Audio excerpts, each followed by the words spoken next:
Muito boa noite a todos. Que a paz do nosso Mestre Jesus seja sempre em nossos corações. Conta-se que um homem estava na rua, em frente a um bar, e ele ficava olhando para a porta do bar.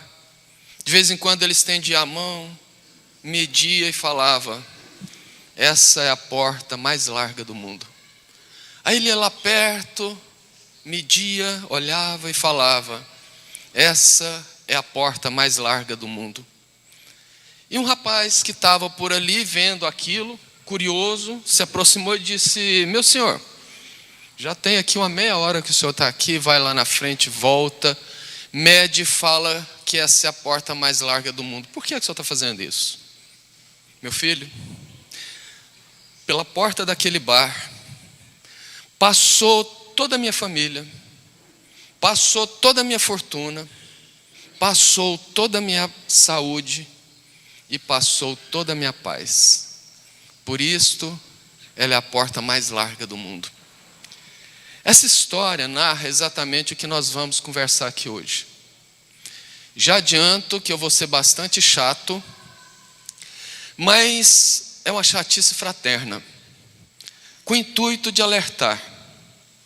Há mais ou menos 30 anos, um pouco mais, a indústria do álcool desenvolveu um competente projeto de marketing, contratando gênios da área para criar campanhas, a fim de captar público novo e manter aqueles existentes.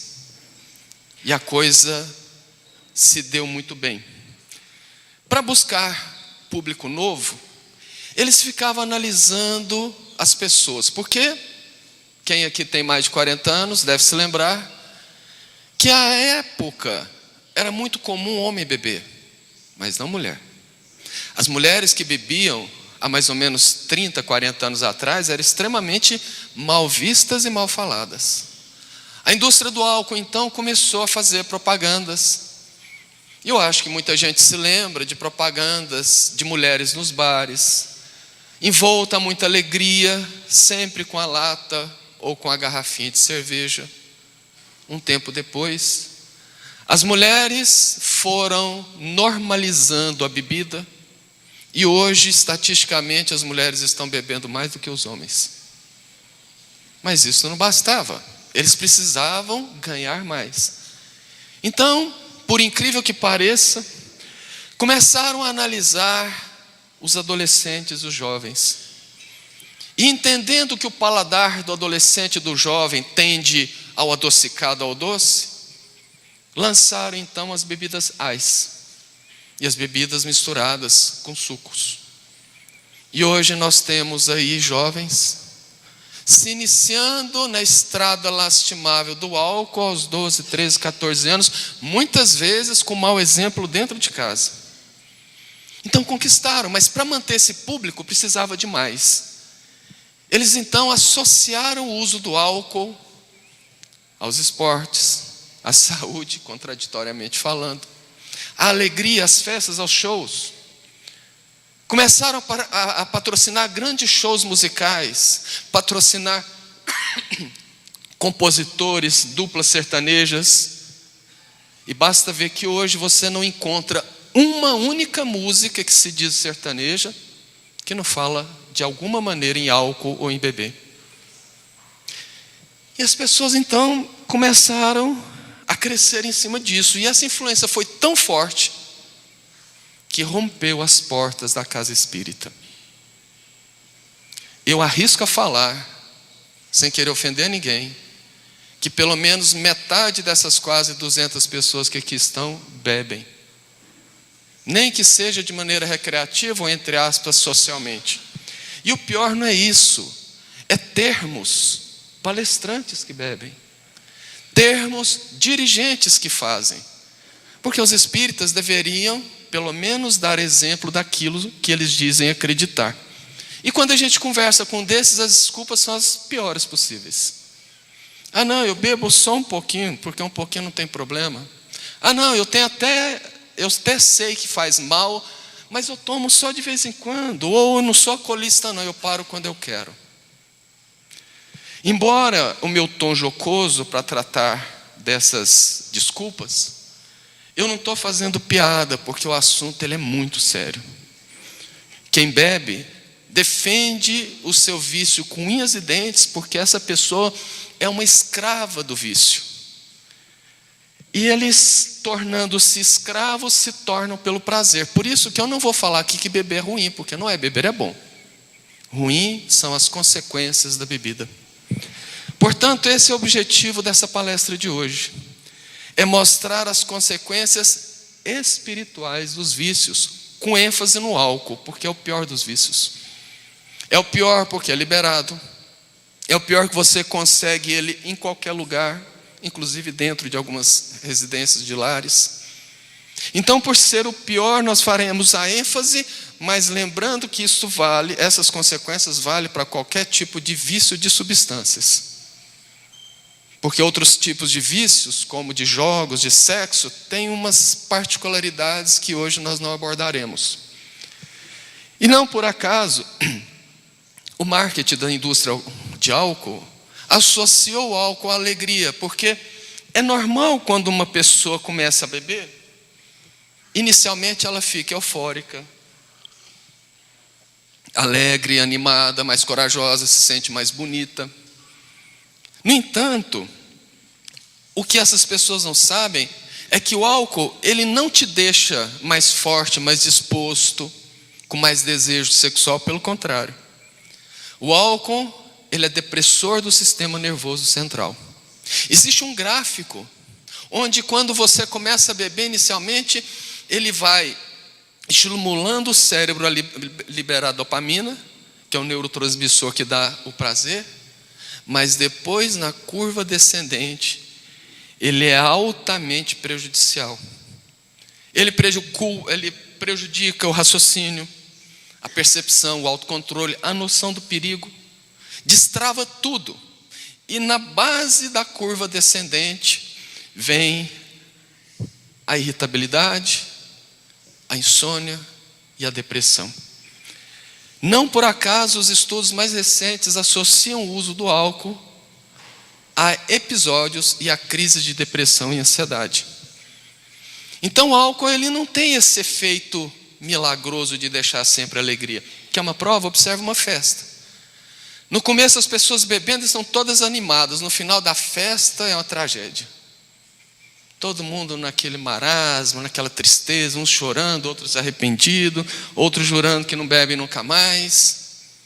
Isso demonstra que sim, existe essa curva gráfica. E aqui nós temos a porta larga para o vício, que são as diversas formas de diversão. E que hoje tem levado cada vez mais jovens, seja a diversão no churrasquinho de casa, seja a diversão na happy hour, seja numa festa, no show, em qualquer coisa. Porque o vício ele surge através de uma busca desenfreada por prazeres imediatos. Aquele prazer rápido. Não por acaso as redes sociais viciam, porque ela nos dá uma resposta rápida. E outras pessoas buscam os vícios não pelo prazer rápido, mas pela fuga da realidade e principalmente pela falta de autoconhecimento. Portanto, para a doutrina espírita, o vício, qualquer um, vai muito além de uma falha do caráter. O vício, para a doutrina espírita, é vista como um desvio grave da lei de amor e de progresso. É um desequilíbrio que traz consequências em vários planos. Traz consequências no plano material e no plano espiritual. E quando nós lembramos que somos seres interdimensionais, quer dizer, nós vivemos nos dois planos. Agora, por exemplo, estamos acordados em vigília, estamos vivendo o plano material. Daqui a pouco nós vamos para casa, nosso corpo adormece, saímos do corpo e vamos viver pelo menos 8 horas no plano espiritual. E lembrando que nós interagimos com essas dimensões, Tudo o que acontece de cá influencia de lá, e tudo o que acontece de lá influencia de cá. No entanto, antes de começarmos a falar das consequências espirituais, precisamos dar uma passadinha nas consequências materiais. Porque o álcool, ele é tão destruidor, mas ele ficou tão incrustado na nossa cultura, que as coisas acontecem e as pessoas não percebem. Porque colocam isso na conta da normalidade. Colocam isso na conta das coisas naturais da vida e não é. Por exemplo, consequências sociais. Recentes pesquisas dão conta que para cada um viciado, e aqui eu estou falando de qualquer vício, ele prejudica outras 6 pessoas em volta dele. Um viciado, um alcoolista em um lar, em uma família, ele para quase que 6 pessoas em torno dele, porque as pessoas precisam ter cuidado com ele, etc. Nos Estados Unidos, uma recente pesquisa deu conta que para cada $1 arrecadado em impostos na venda de bebidas alcoólicas, o governo gasta outros $7 para cuidar dos alcoolistas.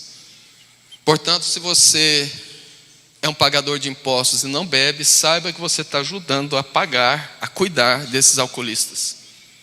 Pesquisas antigas dão conta que 55% dos acidentes de trânsito foi causado por alguém que ingeriu álcool. Metade dos casos de violência doméstica tem álcool envolvido.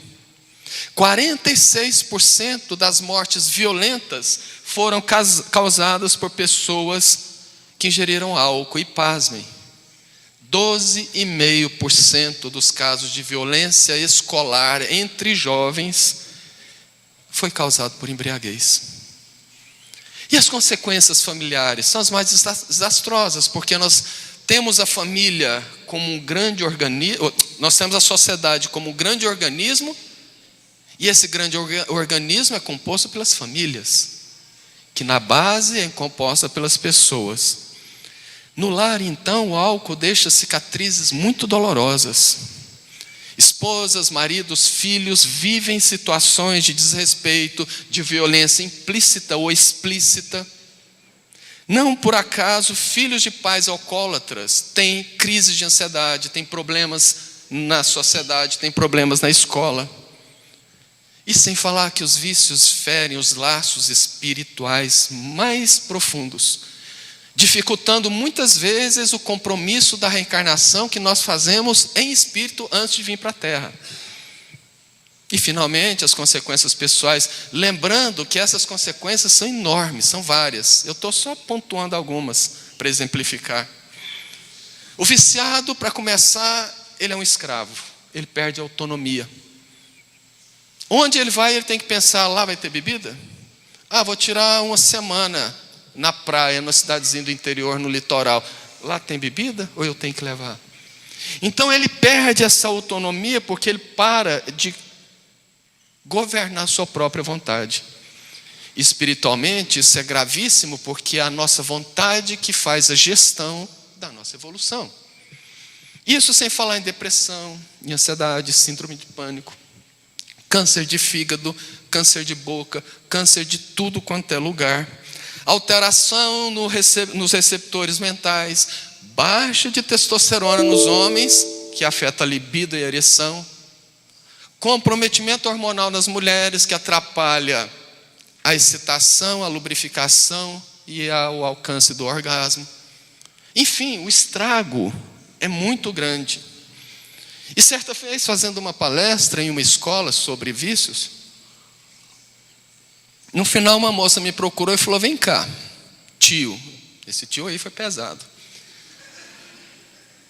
Se beber faz esse estrago todo, por que Deus permite? Aí eu respondi: Deus permite pelo mesmo motivo que Ele permite, por exemplo, a cannabis sativa, que é a planta da maconha. Ele permite porque a cannabis sativa tem, por exemplo, o carabidinol, que foi descoberto com a certa, mais ou menos recente, que ele pode tratar doenças severas e raras. Mas aí, um maluco beleza, que é uma alma imperfeita, ao invés de usar isso para o bem, para o bom, seca a folha, enrola, faz um baseado e fuma para dar um barato, que é maconha.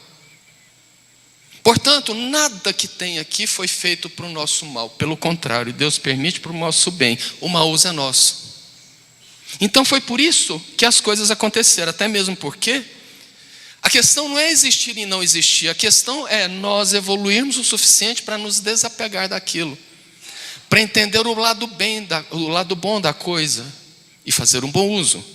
Até mesmo porque a evolução tem como principal característica o desapego dos prazeres materiais e das coisas materiais. O que equivale a dizer que toda pessoa que tem vício é, por definição, um espírito atrasado.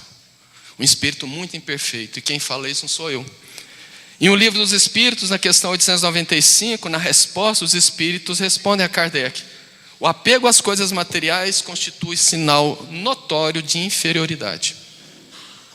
Só por isso aqui eu acho que tinha que mexer no orgulho de alguém para falar assim: opa, eu preciso mudar. Porque a dor e o sofrimento que advém desses vícios, das consequências, elas não são punitivas. Deus jamais faz alguma coisa para punir. Elas são apenas consequências, resultado, produto da nossa imprevidência. Porque a dor, ela não é punitiva, ela é um alerta. Quando você bota a mão numa chapa quente e dói, o que aquela dor está falando? Tira a mão antes que ela fique bem passada. Então toda dor, ela vem para nos dar esses alertas. Posto isso, vamos mergulhar nas questões espirituais.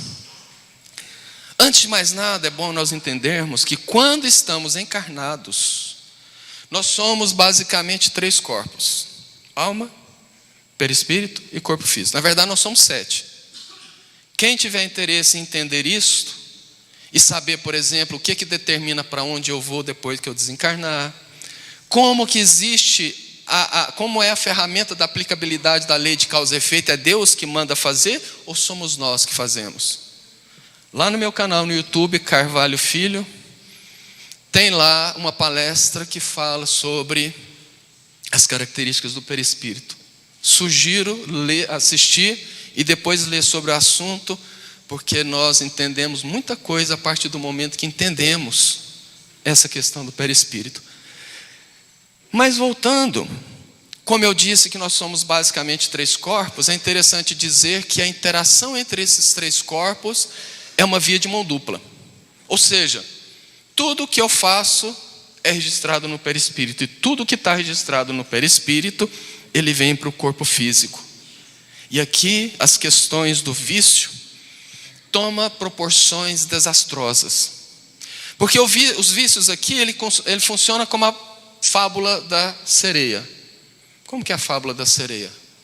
O marinheiro está navegando e de repente começa a ouvir um canto maravilhoso. E quando ele olha, ele vê uma mulher lindíssima, geralmente da cintura para fora. E a beleza daquela mulher e o canto hipnotiza, ele vai até ela e ela leva ele para o fundo do mar. Ele morre. O vício é a mesma coisa.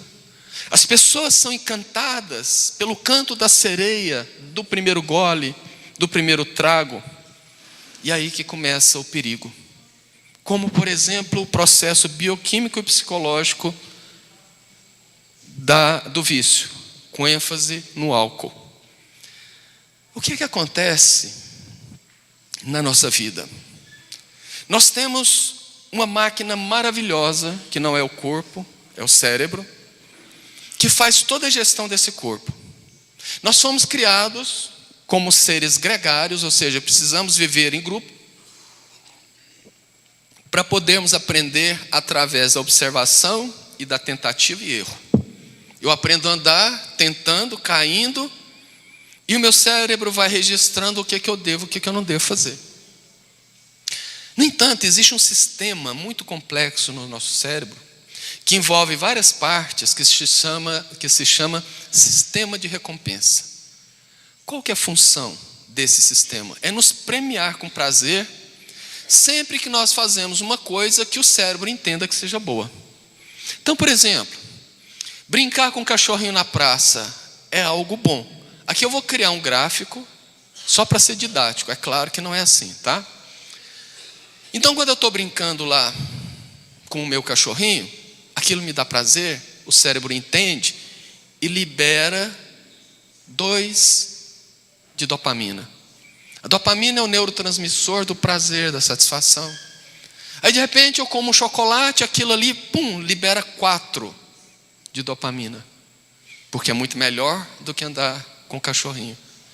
E aí eu vou vivendo emoções na vida e aquilo vai me liberando dopamina, eu vou aprendendo que aquilo é prazeroso e vou repetindo. Até que um dia alguém chega para mim e fala, vamos tomar uma.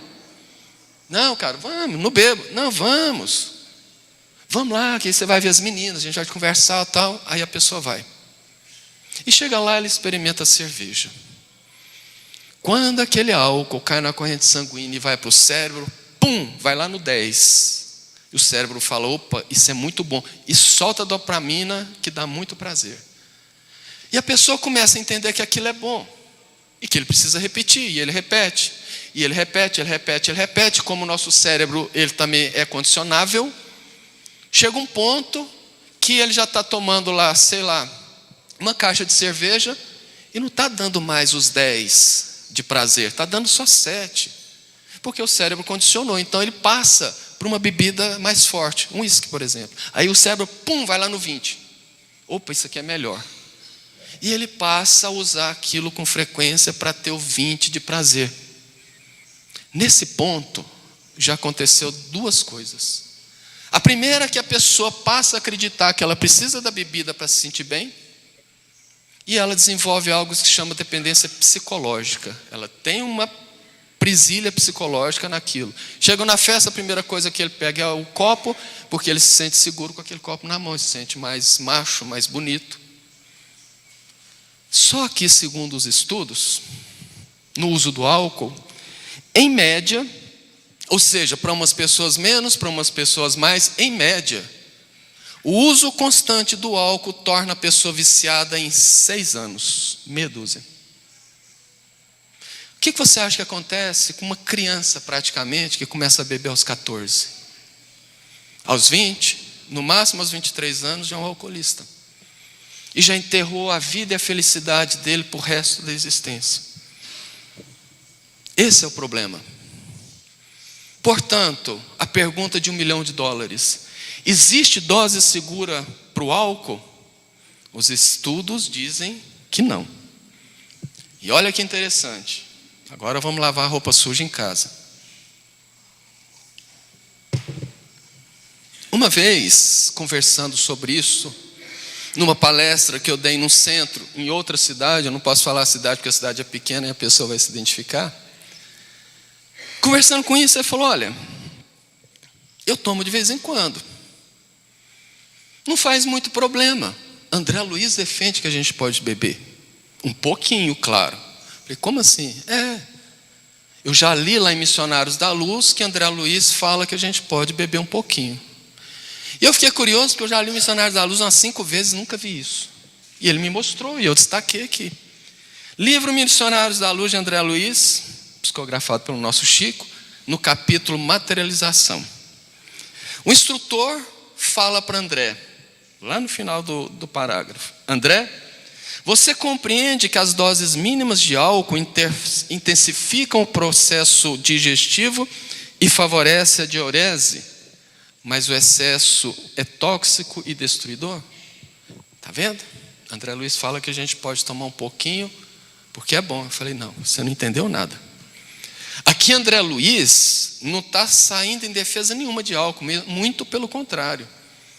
Ele está dando uma definição técnica, uma explicação técnica dos efeitos do álcool no organismo, que facilita a digestão e a diurese. André Luiz está apenas falando do efeito fisiológico do álcool. Ele não está falando que você pode beber pouco, pelo contrário. Se você quiser, é a mesma coisa que André Luiz falar assim, olha, o cafezinho que você toma tem a cafeína que favorece a energia, você fica acordado. Ou ainda, o pimentão que é indigestibilíssimo para muita gente, é muito rico em vitamina C. É isso que o André falou. Justificar o vício numa parte dessa, se você quer digestão boa, toma água morna com limão, que além de favorecer a digestão, dá um up na sua imunidade. Ou ainda você pode chupar bastante melancia, que além dos benefícios, causa uma boa diurese, sem causar obsessão. Percebe? A pessoa utiliza um argumento técnico para justificar o vício, porque ele não consegue enxergar outra coisa ali, a não ser o modo do seu vício. É igual ele justificar uma panela furada, uma panela de pressão com a válvula estragada, simplesmente porque ela tem um cabo anatômico. Mas pode piorar. E piorou. Um outro tempo, com uma outra pessoa, conversando sobre a questão do álcool, ele falou: eu bebo sim. Porque na Bíblia, Jesus bebia vinho. Como? Jesus bebia vinho. Eu falei: pois, você me traz, por favor, qual parte que fala que Jesus bebia vinho? Porque eu já li o Novo Testamento também um tanto de vezes e nunca vi. Aí ele me falou. E para completar, eu ainda busquei mais outros dois que eu não tinha visto. Ele falou assim: lá na última ceia, fizeram a última ceia e tinha vinho, até mesmo porque Jesus estava despedindo. Eu falei: pois é. Aí eu destaquei. E lá fala assim: ele compartilha o cálice com os discípulos e se refere ao fruto da videira, a uva, mas afirma: não mais beberei. Lucas 22:18. O que Jesus está falando? Ele está bebendo? Não. O que ele disse é que ele levantou o cálice, ele compartilhou com as pessoas. Era o costume da época. Em lugar nenhum falou que ele tomou. Lá nas bodas de Caná, que foi a grande entrada de Jesus na sua missão na terra, ele transforma a água em vinho, mas em lugar nenhum tem menção que Jesus bebeu aquele vinho. Tem uma outra parte que são as acusações dos fariseus, que acusam Jesus de ser um comelão e um bebedor, um fanfarrão, que cura os outros, que expulsa os demônios por Belzebu. Mas isto é uma acusação de fariseus, não fala que Jesus bebeu. Sem falar que o vinho da época não tem nada a ver com o vinho de hoje. Os estudiosos afirmam que, para começar a conversa, o vinho tinha uma fermentação natural. Não tinha nenhum aditivo químico que tem os vinhos de hoje, por exemplo. Além do mais, ele era super, mega, ultra diluído em água. Porque ele era substituto das águas, porque não tinha água potável, não tinha água limpa. Então as pessoas diluíam o vinho na água e tomavam para substituir a água, que era um efeito higiênico. Historiadores como William Barclay, ou até mesmo o Talmud judaico, fala que a diluição de água para vinho era na proporção de 1:4. Pegava 1 litro de vinho, 4 de água e diluía. E outra, mesmo que se Jesus tivesse tomado, não tomou. É preciso lembrar que Jesus nunca bebeu com o objetivo de se embriagar. Jesus nunca incentivou ninguém ao uso recreativo do álcool. E mais, toda a vida de Jesus foi um exemplo de equilíbrio, de retidão, de domínio de si mesmo e principalmente de renúncia. Portanto, usar Jesus como justificativa para o vício é um comportamento que na psicologia se chama distorção racionalizante. O que é isso? A pessoa usa uma autoridade moral suprema para justificar os seus desejos pessoais. É a mesma coisa da criança que fala assim: todo mundo faz, então eu faço também. Percebe? E é importante lembrar que Jesus não é um exemplo parcial, que deve ser seguido só pela minha conveniência. Ah, Jesus bebia, então vou beber também porque ele bebeu. Ok, e as outras coisas que Jesus fez, você faz também? Por isso que ele disse: aquele que quiser vir após mim, negue a si mesmo, pega a tua cruz e siga-me. Eu acho que já deu para perceber o que o vício faz com a cabeça de uma pessoa, né? Pois então, isso toma ainda contornos mais dramáticos quando nós encontramos profissionais de saúde que defendem a dose segura de álcool. Por incrível que pareça, existem médicos desatualizados, diga-se de passagem, que fala que você pode tomar uma dose mínima disso ou daquilo que faz bem para o coração, que faz bem para a digestão, que faz bem para isso. O problema é que os estudos científicos, e não são muito recentes, já vai aí pelo menos uns 20 anos, dizem que não existe dose segura para álcool. Duvida? Chega em casa e pesquisa. Porque a ciência acreditava assim, até a dieta mediterrânea tem lá uma taça de vinho, porque achava-se que estava bom. Pois é. Até a ciência descobrir uma enzima que se chama aldeído desidrogenase. Essa enzima, ela é responsável para fazer a metabolização do álcool no corpo. Ela quebra a molécula de álcool em uma outra molécula muito mais tóxica para obrigar o rim a expelir aquele veneno do corpo. É por isso que quem está bebendo urina muito. O problema é que muita gente tem alta dosagem da desidrogenase e outras pessoas não. Os orientais, por exemplo, não têm. Qualquer oriental que começa a beber logo fica com o rosto ruborizado, vermelho, está caindo pelas tabelas. Eu tenho família no Rio, às vezes a gente ia lá para a casa do meu irmão, e era final de semana, eles desciam para o play e chamava lá um oriental que tinha o apelido de Japinha. Japinha, vamos tomar uma lá. Ele era o foco da conversa, da festa, porque depois de 2 copos de cerveja, ele já estava enrolando a língua e já não estava. Por quê? Pela falta dessa enzima. E o que determina essa enzima é a genética, portanto ninguém sabe como é o seu corpo em relação ao aldeído desidrogenase, por isso que não tem dose segura. Até mesmo porque o que é pouco para mim pode ser muito para você, o que é pouco para você pode ser muito para mim.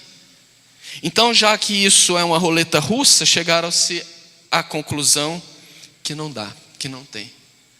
Ok, mas até a quantidade dessa enzima, diz respeito às nossas escolhas e diz respeito à lei de reencarnação. Vamos entender. A pessoa, quando ela se torna um viciado, ela começa uma longa jornada de desgraça na vida dele, de muita dor, de muito sofrimento. E ele entra, se ele fosse o tema de um filme, ele seria Eu Sou Você Amanhã. Porque toda pessoa que começa a beber precisa observar outra que já caiu em desgraça para entender que ele vai chegar lá. Para começar, a primeira consequência espiritual é que o lugar que o alcoolista vive, ele deteriora todo o padrão vibratório. Ele cria um padrão vibratório muito baixo por conta do vício, dos pensamentos, das emoções, dos sentimentos, que já começa a atrair espíritos obsessores. Espíritos obsessores que na sua maioria são espíritos que também tiveram o mesmo vício antes de desencarnar e que iniciou ali um processo que se chama vampirismo. Guarde esse nome, vampirismo, porque nós vamos voltar a falar dele. Porém, enquanto encarnado, o vampirismo não é o pior problema. O pior problema é a desencarnação. Até mesmo porque começa em toda pessoa que tem algum vício. Toda pessoa que bebe, mesmo que pouco, ele está se matando. Todo mundo aqui sabe disso. Todo mundo sabe.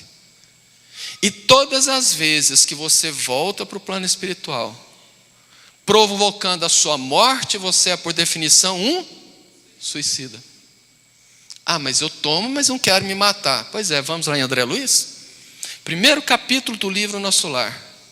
Já começa a história, André Luiz no Vale dos Suicidas, que foi ali que apresentou esse nome ao movimento espírita. Já há 8 anos, um sofrimento hercúleo. Sentiu fome, sede, bebia lodo para tentar matar a sede, ouvindo os outros chamar ele de suicida num lugar horrendo. Até que quando, no auge do desespero, depois de 8 anos, ele lembra de Deus, faz uma oração e plim, ele vê Clarencio do lado dele. Ali começa um processo de resgate, ele é levado para o hospital na cidade espiritual de Nosso Lar. E lá, Lísias, fazendo um exame, fala, pois é, André, pena que você chegou aqui pelo suicídio. Ele apela. Como assim? Já não basta lá embaixo me chamando de suicida, eu chego aqui e vocês falam isso, sim, André. Mas eu não me matei, eu tive um câncer no intestino. Sim, André. O câncer no intestino que você desenvolveu foi por conta do excesso de bebida, do excesso de comida, agravado aí por uma sífilis que você teve na juventude. Portanto, você não queria se matar, mas você se matou. Você é um suicida inconsciente. E todo suicida inconsciente sofre os mesmos efeitos do suicídio. Então já começa por aí o problema de quem toma uma de vez em quando. Você vai desencarnar mais cedo por conta da bebida e vai ser considerado um suicida inconsciente. Tá bom? Não, pode piorar. Segundo ponto, a morte não mata o vício. Lembra que eu falei do apego psicológico, da dependência psicológica? Pois bem, quando nós estudamos a doutrina, nós entendemos que existe um fio que liga o corpo ao perispírito. Chama-se fio fluídico, fio de prata, que é aquele que, quando rompido, cessa a vida e é irreversível. Só que, na verdade, quando a gente aprofunda o estudo, nós descobrimos que nós temos várias ligações, que vão se desfazendo ao longo da vida, principalmente quando vai chegando próximo à morte natural, e o último é esse fio, digamos assim, mais grosso. O que pouquíssima gente sabe é que nós criamos outros laços, que são os laços psíquicos. Uma pessoa extremamente vaidosa, que não se aceita envelhecer, por exemplo, que faz tudo quanto é procedimento, gasta o que tem, que não tem, para manter beleza, ela cria um laço psíquico com o corpo, que geralmente, quando ela desencarna, dificulta muito o desligamento do corpo. Idem para apegos às coisas materiais. Jesus disse: onde estiver o teu pensamento, onde estiver o teu coração, ali estará o seu pensamento. Ao contrário, é a mesma coisa. Então o corpo elimina o corpo, a morte elimina o corpo, mas não elimina o vício. A pessoa desencarna e chega no plano espiritual com vício. Além de ser um suicida inconsciente, sofrer todas as questões relativas ao suicídio, ela chega lá e descobre que de lá não tem a cervejinha, não tem a picanha, não tem o chocolate, não tem o pudim de leite, não tem o uísque. E aí começa o segundo grande tormento, que se chama crise de abstinência. A pessoa não tem, mas ela não pode ficar sem. Então, o que é que acontece? Só resta a ela uma única saída: buscar aproximar-se dos viciados. E aí, o espírito aproxima de quem bebe e começa a buscar os vapores da bebida para aplacar a sua abstinência. Imagina que você está 3 dias no deserto, sem água, no limite da morte. O que é preferível? Você continuar sem água, ou alguém te dá uma colherzinha de água gelada na boca? A colherzinha, não é? Portanto, a aproximação de um alcoolista não aplaca a sede de álcool do espírito, mas é a colherzinha de água gelada na boca dele. Então o que ele vai fazer? Ele vai lá aproveitar e vai embora? Não, ele fica junto e não larga o alambique. Aí começa um processo que se chama vampirismo. Esse nome foi dado pela semelhança do vampiro da literatura, porque o vampiro se alimenta do sangue para sobreviver. O espírito vampiro se alimenta do fluido vital da pessoa, do ectoplasma, para satisfazer-se. E como isso acontece? Muito simples.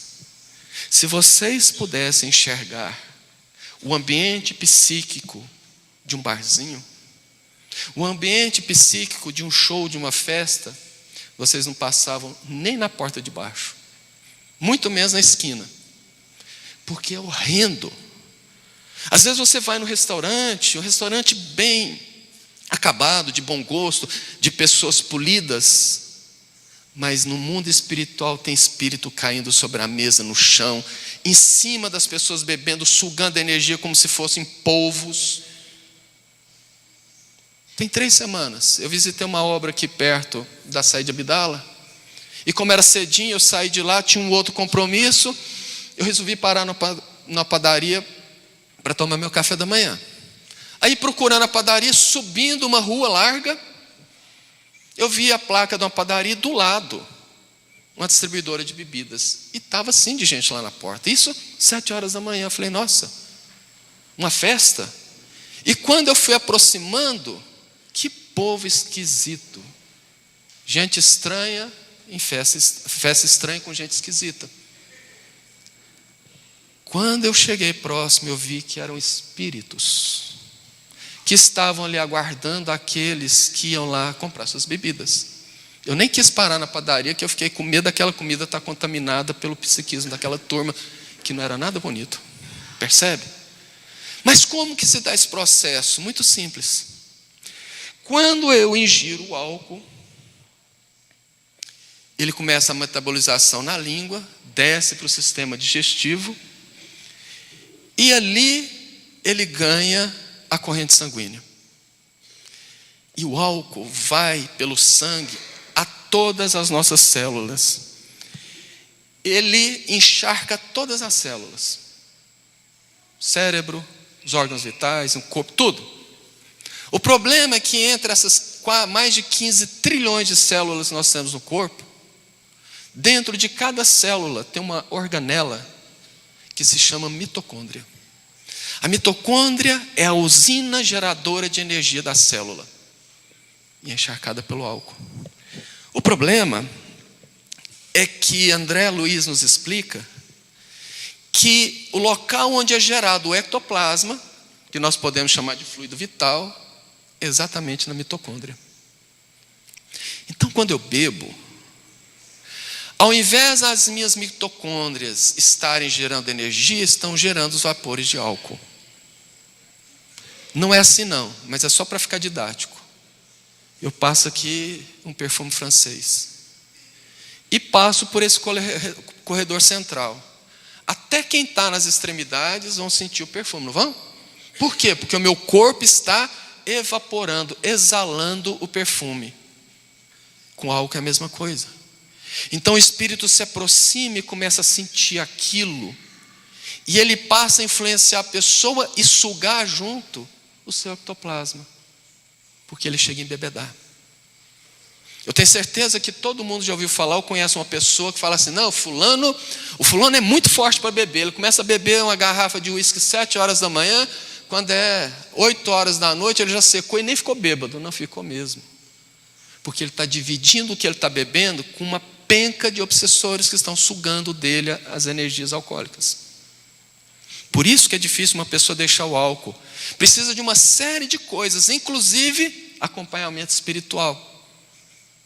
Lá no livro Sexo e Destino, na primeira parte, no capítulo 6, Félix leva André até o apartamento de Cláudio. Assim que eles entram no apartamento, já vê 2 espíritos muito estranhos por ali, fazendo farra, só que pela condição vibratória deles, eles não enxergam André e Félix. E quando vão até a sala, tem lá Cláudio, está deitado na poltrona, lendo o jornal. E de repente aparecem os 2, chega lá, um põe a mão no ombro do Cláudio e fala, Cláudio, bora beber. Vamos beber, eu quero beber. Só que o Cláudio não assimila aquilo, não ouve. Aí o outro espírito chega, senta e encaixa no Cláudio, porque inclusive tinha a mesma concepção biótipa. E fala, vamos beber, eu quero beber. E o Cláudio levanta e fala, nossa, me deu vontade de beber. Eu vou ali tomar uma. Vai na geladeira, abre a garrafinha, toma. Aí aquele espírito sai, chega o outro e fala, bora, vamos continuar bebendo. Ele vai e toma mais uma. É assim que funciona. Esse mecanismo é o mesmo que um médium disciplinado, responsável, abstêmio, usa para transmitir energia curativa através do passe. O alcoolista usa isso ao contrário dele. Percebe o tanto que a coisa é séria? Então nós precisamos compreender, porque ainda tem uma terceira consequência, que eu espero que o tempo dê, que também é uma das piores. Além do viciado sofrer durante a vida, que fatalmente vai terminar numa doença séria, que vai trazer muita dor e sofrimento, além de entrar no plano espiritual como suicida inconsciente, além de ter crise de abstinência, além de ter que se submeter a se ser considerado um obsessor, ele tem que reencarnar. E lembra que eu falei que nós somos 3 corpos? Que a interação é uma via de mão dupla? Pois bem, se eu bebo e eu enveneno o meu corpo, tudo o que eu causo no meu corpo vai registrado no perispírito. Vamos pegar o exemplo de André Luiz, que gerou um câncer no intestino. Quando ele vai reencarnar, porque quem influencia o espermatozoide é o perispírito. E há pouco tempo a ciência descobriu, que a doutrina já falou há 60 anos, que é o óvulo que escolhe o espermatozoide que vai penetrar nele. Por quê? Porque existe uma influência psíquica do espírito reencarnante. E quando há a fecundação, que começa a multiplicação celular e a formação do corpinho, vem lá pés perfeitos, braços perfeitos, rins perfeitos. Quando chega no intestino, olha o problema no intestino perispiritual, registra no corpo. E a pessoa vai nascer com severos problemas de digestão. Como pode nascer com severos problemas de fígado. Agora há pouco, uma campanha aí para uma criança que em tenra idade tinha que fazer um transplante de coração ou desencarnaria. É um suicida que retorna, que pode ter feito qualquer coisa que feriu o coração e ele nasceu com aquela doença congênita.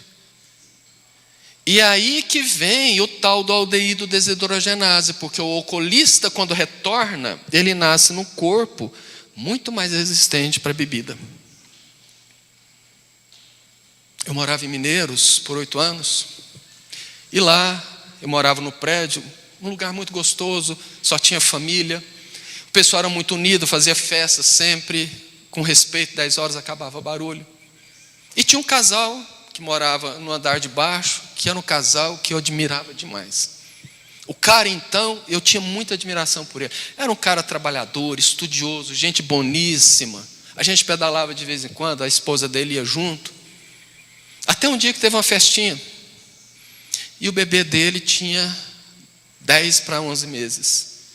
E lá no meio da festa, ele já tinha tomado umas, ele pega o bico do bebê, molha na cerveja e coloca na boquinha do neném. O neném fez até bicota. Ele falou, tá vendo? Meu filho já é homem, fez até bicota. A admiração que eu tinha por ele fez assim. Mal sabia ele que aquele neném que fez bicota para o álcool, que é horrível, era um ex-alcoolista voltando. E ele acabou de disparar o gatilho do vício na criança. Percebe o tanto que a coisa é séria? E uma coisa muito importante antes da gente caminhar para a conclusão. Tudo isso que eu falei serve também para o chamado Santo Daime.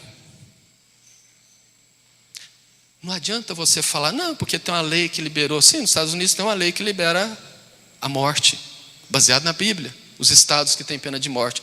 Isso faz com que a coisa seja correta? Não, mas é porque isso e aquilo. Não adianta. É um psicotrópico. As pessoas vão para lá simplesmente para ter um barato, fazer algumas viagens. É igual o jovem que vai na festa rave, se entope de drogas e acha que está evoluindo. Não está. Não está. Está se matando. E vai ter todas as consequências. Se duvida, é só esperar. Portanto, meus queridos, para encerrar, porque o tempo ali já findou, como eu disse, o objetivo dessa palestra não é fazer com que ninguém pare de beber, porque eu sei que não vai. Porque não basta saber das coisas, nós precisamos ter consciência. Mas se você está nesse time que bebe, principalmente nesse time dos espíritas que bebem, porque lembramos de Jesus, muito mais será cobrado àquele a quem mais foi dado.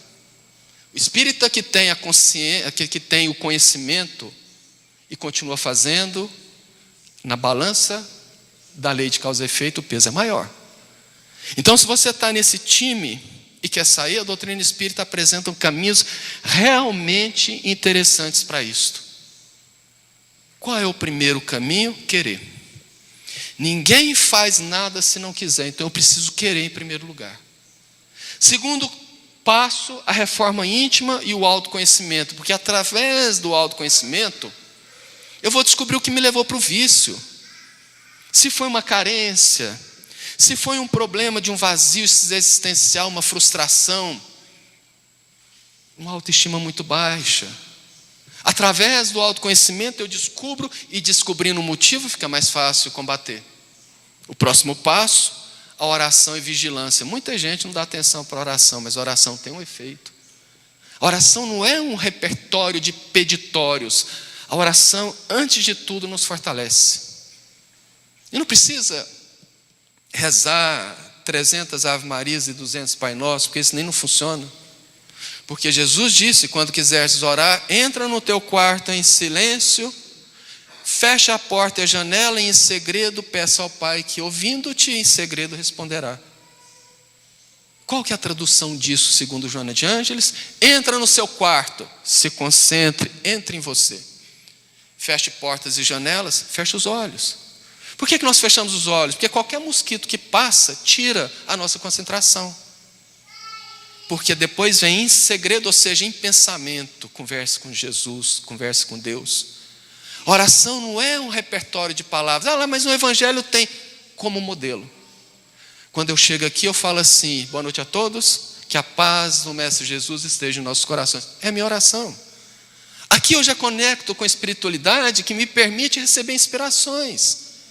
Jesus, me ajuda nesse momento de dificuldade. É a oração mais forte porque você faz de sentimento. Portanto, a oração fortalece. E a vigilância para não recair é muito mais importante. O outro passo, penúltimo, apoio terapêutico espiritual. Buscar ajuda profissional. Qualquer pessoa que quer parar de beber, por exemplo, é só ir ali no CAPS. Você vai ser atendido com discrição, vai ter atendimento psicológico, psiquiátrico gratuito, vai receber medicamentos, vai ser orientado, vai ter acompanhamento de graça. Para que você está nessa vida? E por que o apoio espiritual? Pelo que eu falei. Porque não tem um oculista que carrega só um, não. É muita gente. E nenhum espírito viciado em crise de abstinência vai querer deixar o alambique. Então não é fácil sair. A primeira coisa são trabalhos de desobsessão, por isso que a pessoa precisa querer, por isso que tem que ter a reforma íntima, porque ela tem que mudar os pensamentos, senão atrai o espírito. E mudar ambiente, mudar amigo, porque amigo de pinga não é amigo. É uma série de mudanças para que chegue no último passo, que é o auto-perdão e a compreensão. Todo mundo cai, todo mundo erra.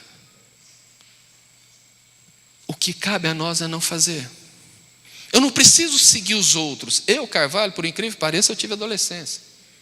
Eu tive adolescência nos anos 80, que era totalmente diferente do mundo hoje. E eu me lembro de uma cena, a gente estava na casa de amigos. Desculpa, mas a gente ouvia música boa naquela época. Estávamos na sala, sentados em círculo, com o som ligado, luz apagada, todo mundo rindo, conversando, todo mundo de boa. Aí sempre tem aquele que traz o baseado. Aí eu senti aquele cheiro, acenderam o baseado e começaram. Chama tapinha, né? Davam um tapa, passava para o próximo. Foi passando, quando chegou na minha mão, eu peguei, passei e ele seguiu. Eu não precisava tragar aquilo. Como ninguém precisa fazer nada. Que vida é essa sua que você precisa beber para se sentir bem? Então nós precisamos fazer isso. Por fim, lembremos que estamos num grande momento de transição. E para a salvação do mundo, está chegando uma geração nova que não gosta de álcool, rejeita, inclusive não aceita os pais a beberem e não gosta de carne. Na minha família tem 3. Eles vão gerir um mundo novo. E quando você for sofrer tudo que tem que sofrer e voltar para pagar as contas, encontrar essa turma aí num mundo diferente, como que vai ficar a sua cara? Porque eles já estão por aí. Portanto, meus queridos, Jesus disse, conheceis a verdade e a verdade vos libertará por causa disso. Conhecer a verdade que envolve os vícios é libertador. Nos mostra com antecipação o que a gente pode e deve e não deve fazer. Porque nos libertar dos grilhões, dos vícios, é terapêutico, é libertador. E com fé e esforço a gente consegue. Agora lembremos muito de uma frase. Se você acha que é difícil largar, entenda que difícil é aguentar depois as consequências do mal do vício. Espero que tenha sido claro, que tenhamos um excelente final de semana, desculpa o avançar das horas e que Jesus abençoe. Obrigado.